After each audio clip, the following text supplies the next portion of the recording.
ஒரு வேலையை உருப்படியே செய்ய மாட்டீங்களா? எதுலையுமே ரெஸ்பான்சிபிலிட்டி எடுத்துக்க மாட்டீங்களா? என்ன சொன்னீங்க? ரெஸ்பான்சிபிலிட்டியில் இது ஒரு நல்ல கேள்வி. பசங்க நாங்கள் ஸ்கூல் காலேஜ் படித்து முடிக்கிற வரைக்கும் தான் நாங்களாம் 100% வாழ்கிறோம்.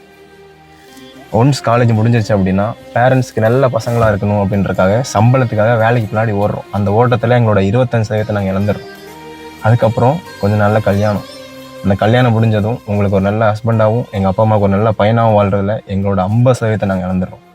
அதுக்கப்புறம் குழந்தை பிறந்ததும் அந்த குழந்தைக்கு ஒரு நல்ல தகப்பனாக, உங்களுக்கு ஒரு நல்ல ஹஸ்பண்டாக, எங்கள் பேரண்ட்ஸ்க்கு நல்ல ஒரு பையனாக வாழ்கிறதுல எங்களோட 75% நாங்கள் இழந்துடுறோம். எல்லாம் முடிஞ்சு நாங்கள் ரிட்டைர்மெண்ட் ஆகிற ஸ்டேஜ் வரும்ல, அப்போது வீட்டில் எங்கள் மரியாதைக்காக எங்களோட 100% நாங்கள் இழக்கிறோம். ஸோ உங்கள்கிட்ட வைக்கிற ஒரே ரெக்வஸ்ட் என்னென்னா, எங்கள் மேலே திணிக்கிற ரெஸ்பான்சிபிலிட்டிஸ் இருக்குல்ல, அது கொஞ்சம் குறைங்க. ஏன்னா நீங்கள் எவ்வளோ ரெஸ்பான்சிபிலிட்டிஸ் திணிக்கிறீங்களோ அதை திணிக்க நாங்கள் அந்த ரெஸ்பான்சிபிலிட்டிஸ் பின்னாடி ஓடுற அவனை மட்டும்தான் உங்களால் பார்க்க முடியுமே தவிர உண்மையான நாங்கள் பசங்க யாருன்றதை உங்களால் பார்க்கவே முடியாது. கொஞ்சம் எமோஷனலாக இருந்தாலும் கசப்பான உண்மை இதுதான். தேங்க்ஸ்.